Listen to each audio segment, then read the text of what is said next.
पाकिस्तानकडून सलग 12व्या दिवशी शस्त्रसंधीचं उल्लंघन.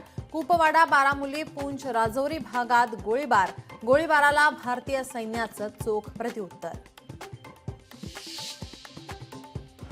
पहलगाम हल्ल्यानंतर राजधानी दिल्लीत मोठ्या घडामोडी. पंतप्रधान नरेंद्र मोदींची तिन्ही सेना दलांच्या प्रमुखांसह सुरक्षा सल्लागारांची बैठक. तर विरोधी पक्षनेते राहुल गांधीही घेतली मोदींची भेट.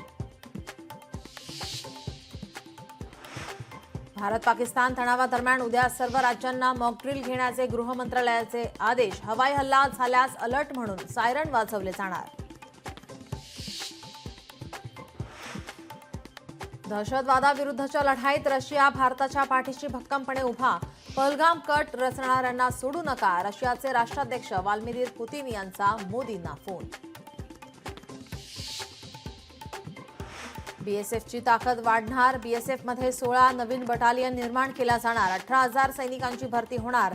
केंद्र सरकारचा मोठा निर्णय, सूत्रांची माहिती. अहिल्याबाई होळकरांच्या 300व्या जयंतीच्या पार्श्वभूमीवर अहिल्यानगरच्या चौंडीमध्ये आज राज्य मंत्रिमंडळाची विशेष बैठक. मुख्यमंत्री देवेंद्र फडणवीस आणि उपमुख्यमंत्री एकनाथ शिंदे, अजित पवार राहणार उपस्थित.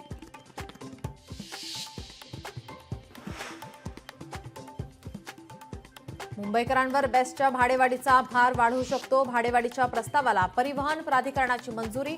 8 मे पासून दुप्पट भाडं आकारलं जाण्याची शक्यता. स्थानिक स्वराज्य संस्था निवडणूक प्रकरणी आज सर्वोच्च न्यायालयात सुनावणी. सुनावणीकडे सर्वांचं लक्ष. शिवसेना पक्ष आणि धनुष्यबाण पक्षचिन्ह कुणाचं? उद्या सर्वोच्च न्यायालयात सुनावणी. तब्बल 1.5 वर्षांनंतरच्या सुनावणीकडे लक्ष. वक्फ सुधारणा कायद्याच्या घटनात्मक वैधतेला आव्हान देणाऱ्या याचिकांवर सुनावणी. 15 मे पासून सर्वोच्च न्यायालयात होणार सुनावणी. मुंबईमध्ये आजपासून 3 दिवस अवकाळी पावसाचा इशारा. विदर्भ, उत्तर महाराष्ट्र, मराठवाड्यासह मध्य महाराष्ट्रात गारपिटीसह पावसाची शक्यता. हवामान विभागाची माहिती.